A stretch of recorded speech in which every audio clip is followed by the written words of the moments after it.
Well, this is always a fun way to start the morning. We got 5 trucks today.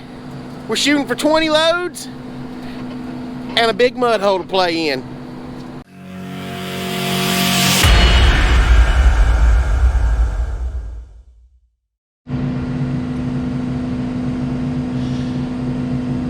Alright, so we're getting our day started. It's as y'all can see, it's frosty this morning. It's nice and cool.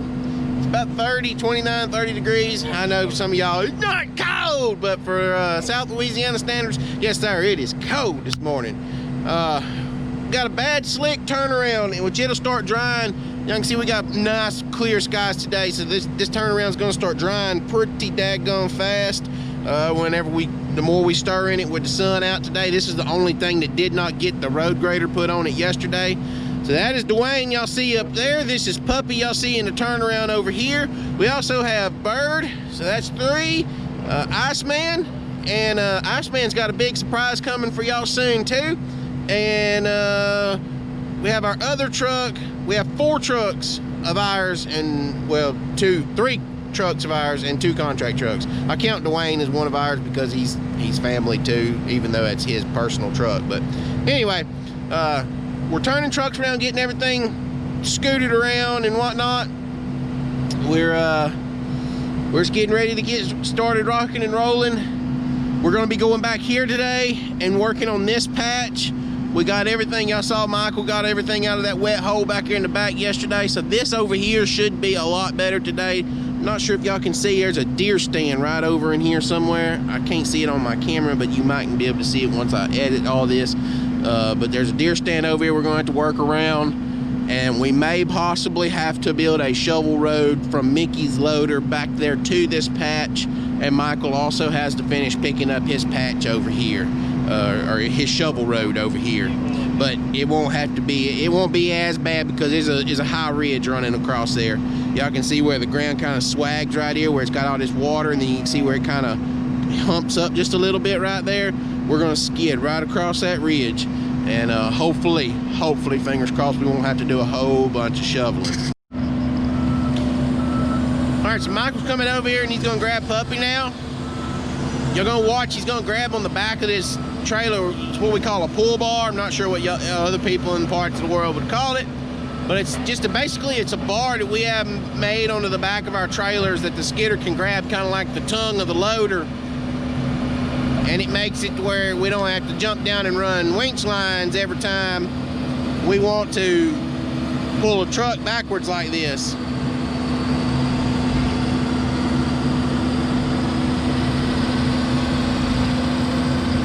So he'll pull him backwards.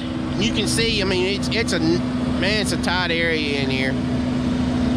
I probably should have set my loader up about another 100 foot that way, but on the same hand, we're trying to get Michael as close to the wood back here to his skidding as possible. You can see Puppy spinning, sliding.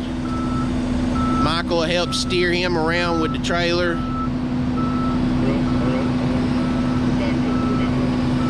That road's slick, Puppy's sliding off in the ditch. I get asked quite often what kind of trailers we use. That one there is a Viking trailer. But we have, our favorite trailers are the Manic brand trailers that we have. We have multiple brands. We have Viking, we have Manic, we have Magnolia, and for a little while we had OT trailers, OT brand trailers. Our favorite is the Manic with the plantation style drop bellies on them. That's our favorite. And our second favorite would be probably the Viking. It's held up better, and we also use Viking lowboys to transport the equipment. I'm gonna say, I mean, the Vikings have held up very well, but also the Magnolia trailers have done extremely well too. All right, so we got Puppy spotted up, getting loaded. Y'all see the other loader ahead of Mickey up there? I believe that's Matt on that loader, but Dad for right now. But Dad is here as well. He's going to be running that loader mostly today, and in between rounds of trucks, he's going to be working the road with the grader. Probably won't get y'all any footage of that. I know it sucks. Got Michael getting started over there, getting his mat. picked up, finished getting picked up, and I got to get busy cutting.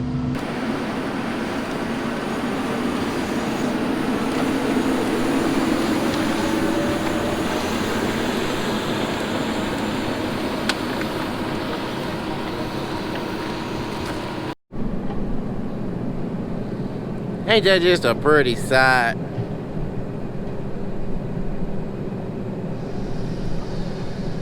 Two loaders working together, John Deere skidder just getting it. Looks like it snowed almost, the ice on the ground.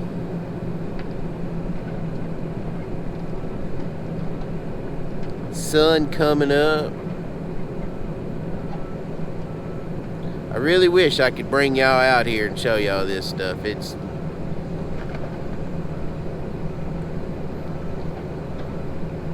hard to explain to you. You can actually watch this stuff in person. It's just amazing to watch.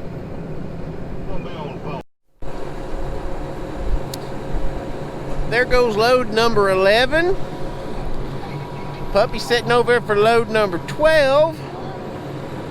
And I've just about got all of our back patch back here cut out now. A little peep around there. Let's see if we can get up there closer to the loaders and check this out. All right, so we're going to touch on something that we've addressed numerous times, but I got asked again the other day, why don't we run different, or why don't we run the same size tires on the skidder? Simple answer is we are not technically or typically a clear-cut crew. We are usually a thinning operation, as most of you know. Those of you that are new here, that are maybe just watching this video for the first time, we are typically not a clear-cut crew all the time. The only reason we are clear-cutting right now is because Hurricane Laura devastated our area back in August. I think it was August the 25th. But you can see how this ground kind of looks a little spongy-ish. I guess that would be the correct word to say here. So we run the different size tires mainly to help us fit down our down rows in thinning. But you see how the outside tire is catching the ground? See how the ground's like rolling? Michael gonna wipe us out here with a tree. But did you see how the ground is like rolling down? So what that's doing is that's allowing the skidder to work these wetter areas without having to build shovel roads like what y'all was seeing us do the other day.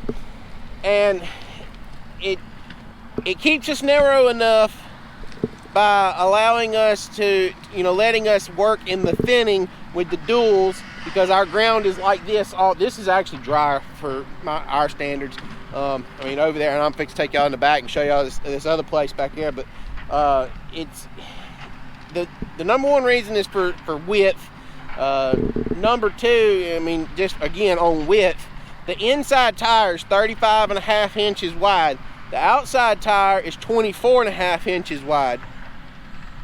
So you have 11 inches roughly. I guess if you wanted to be exact on it, it's supposed to be 11 inches. But if you added that, you got 22. You basically add 2 feet to the machine. And with the duals set up like they are, the down rows are anywhere between 18 to 20 feet wide at the widest down rows that we work. And that machine is like 15.6, 15.8 with the outside tire set up the way they are right now. So that only leaves you, 1.5 to 2 foot on each side right now. And if you was to put the tires matching, it would not fit down the down rows.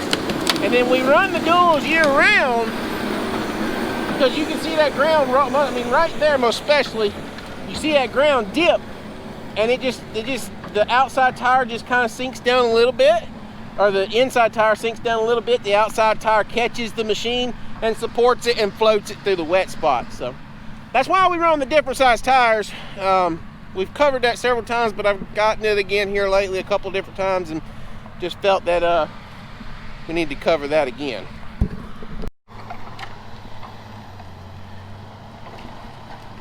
All right, so as we was watching the trucks go out a minute ago, y'all can see our clouds have come back, and we can't seem to shake the daggone clouds for more than about 12-24 hours at a time. The road was just starting to come together. We had to rework it this morning with the road grader a little bit. First truck didn't make it, second truck made it. The third truck didn't make it, the fourth truck made it, and the fifth truck didn't make it either. Then we had to rework it after the first round of trucks. But we've loaded 12 so far. 13, 14, and 15 are on their way in, and all is looking well right now to do 20. And y'all can see our wood piles are still maintaining. Dad is running this loader here. He's spent most of the day on it, other than what little bit he's went and done in road grading. Matt has been going ahead of me with the 620. This stuff got so broke down. Y'all can see the progress we've made. Y'all remember where we started this morning, what was left here. You can see everything I've got cut across here. All I have left is this one little old patch right over there. I'm gonna go finish that, and that's probably all I'm going to cut for today, because now they are saying it is supposed to rain tonight in the morning, and any more rain back here and this is going to be done. I see Michael back there fighting something. I'm fixing to go show y'all back there as well. But y'all can see where the snags over there are really bad. Y'all remember how snapped off all this was? Like over there, it looks like there's nothing left. There's literally nothing left to that line of pine trees, but there's a patch of pine that I have to go pick up. It's all blown down on the ground. So those places that we've been finding those really blown down patches, and there's one right back there. I'm gonna take y'all back there and show you what Matt's been doing. But Matt's been going ahead of me with the souped up 620. For those of you that missed that video, y'all need to go find the video about the added horsepower to the 620. But anyway, Matt has been going ahead of me and picking up the blown down stuff and pulling it out and bringing it up here to the loader. And that's mainly what Dad's been doing with this loader today, is he's been doing bobbing the butts and stuff off. Matt fixing to KO himself with that trash bundle. But it's just we're actually rolling really good. If I had one more hand out here full time that could skid and load, my God, we could move some wood. Because like I said, we're going to be moved 20 loads today. That's going to be somewhere in the neighborhood of 700 tons is what we're going to be processed today. So it's not like they're catching us with our wood piles. We've maintained our wood piles.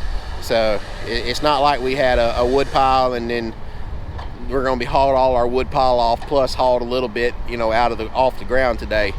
Mickey's still almost blocked out over there. Dad's still got a couple loads till he's blocked out here. But I mean, I'm very happy with today. We should end up with like 56 loads for about 4 days of work, if I got everything counted right. So that's tremendously an amazing job. There we go. So let's go find Michael down here. I think he's bogging down. Let's go see if he's made a uh-oh.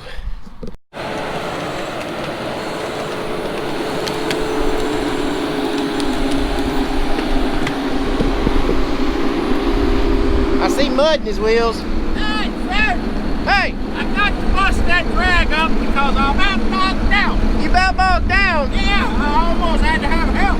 Well, it looks like there's some mud on your belly pan down there. Yeah, that big drag of wood I gotta try to get my arms into.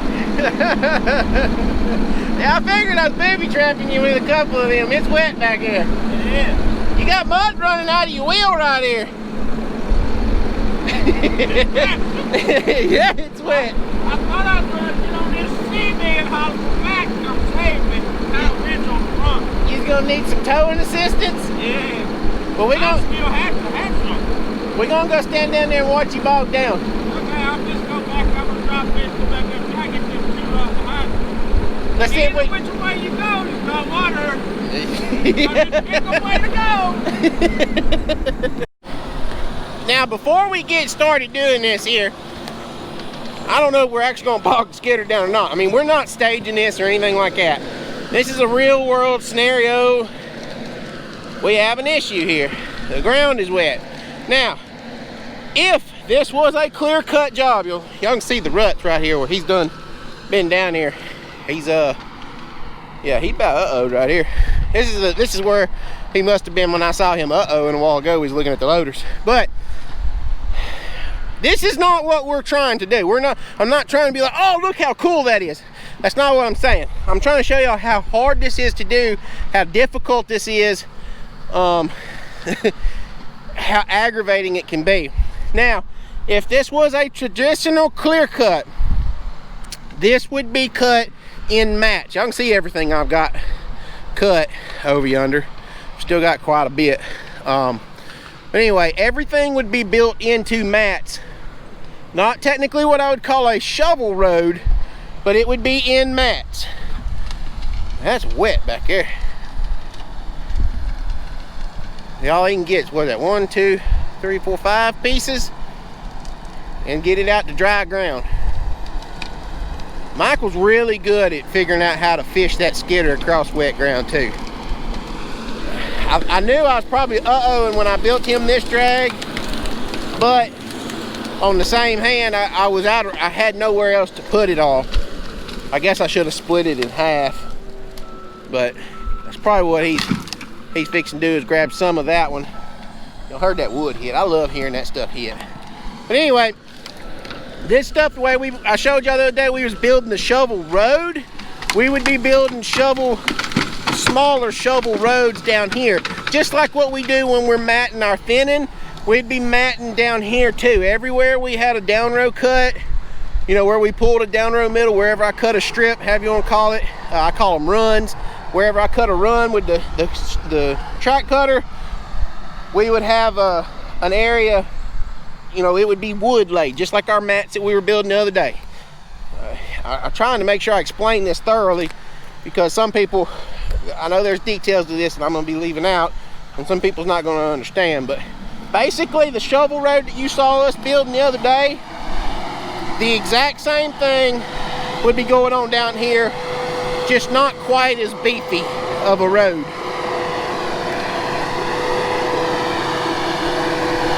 Uh-oh. Walk her up out of there. There you go.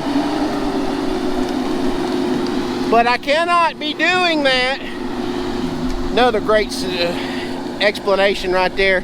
Visualization as to why we run the duals. If you didn't have duals on, you would not be down here. Would not. But anyway, this stuff, you see how he's got, there's 4 pieces in that drag, that bunch he's got right there, and all 4 pieces are random length. It's all different. There's nothing matching about what he has. So what that does, when you are not set up with a shovel, now if you would have a shovel, yeah, I said that, if I had a shovel, you could be down here building shovel roads, because you wouldn't need all your butts to be even. See, the way we shovel, all of my butts have to remain even for my skidder to build them, pick them up, that type of thing. When you put your butts even and say you have one piece that's 16 feet long, and then another piece that's 28 feet long, and another piece that's 40 feet long, you're only having technically one piece. It's actually, you're working on there. Uh-oh, here he comes again. So, all right, he's big, trying to get the big piece out here, the big drag.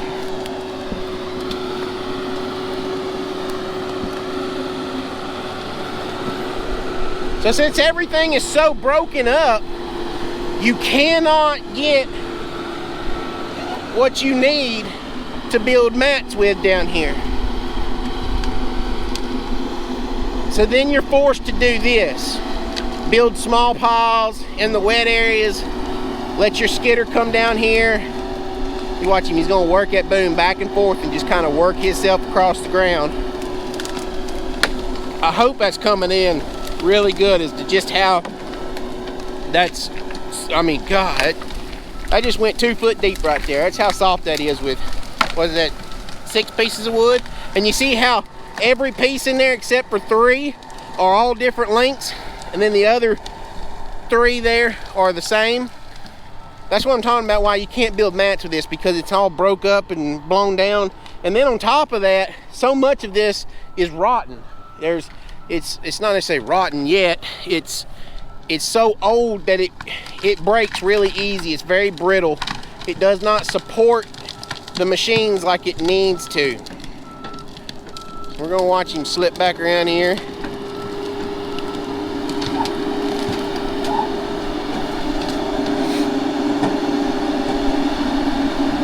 Up, I see loads number 13 and 14 trucks coming in.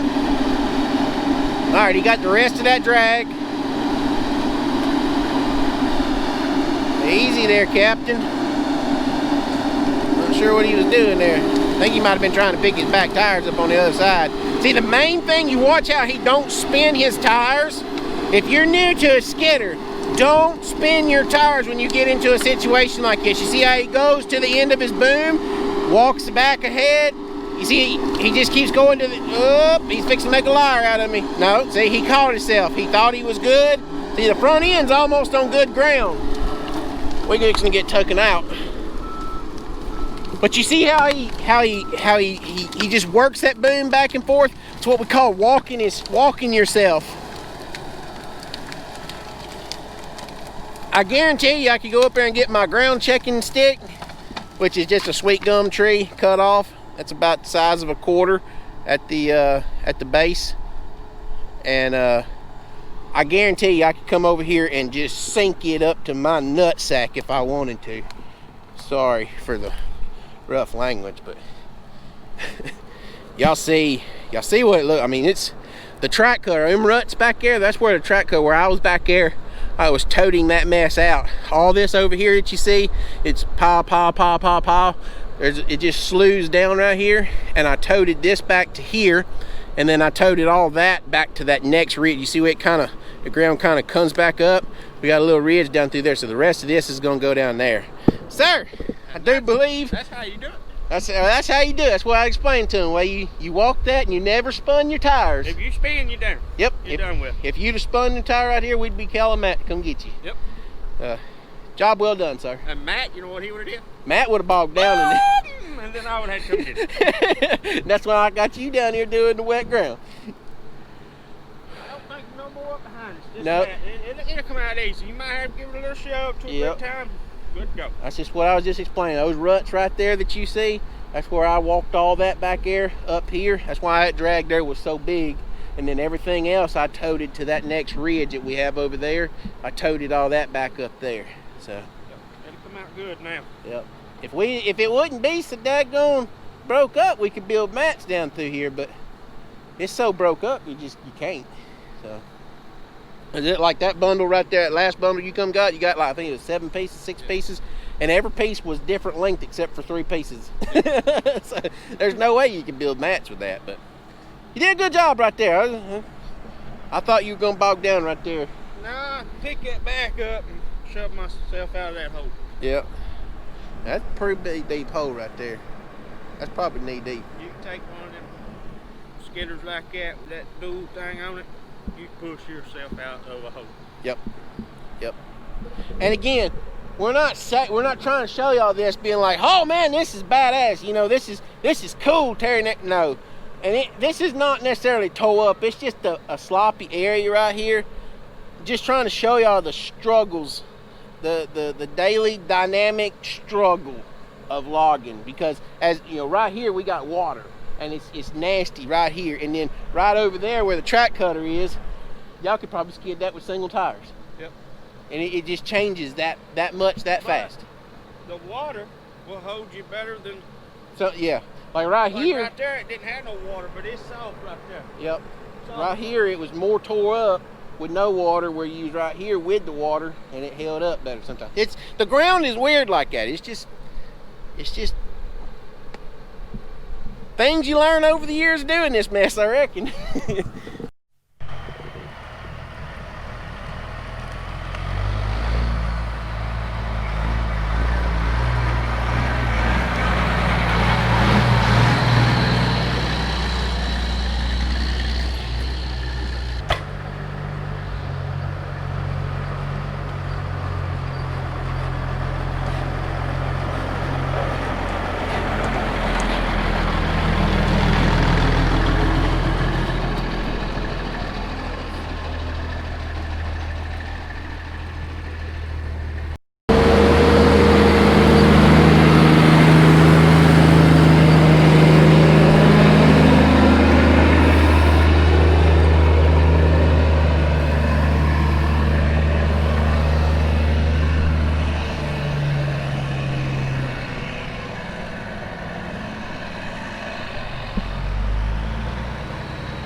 real slick.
There's your thing. Get him. Get him.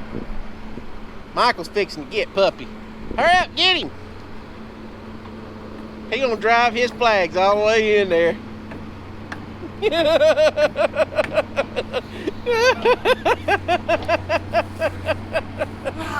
He ain't gonna get that one out, is he? Nope.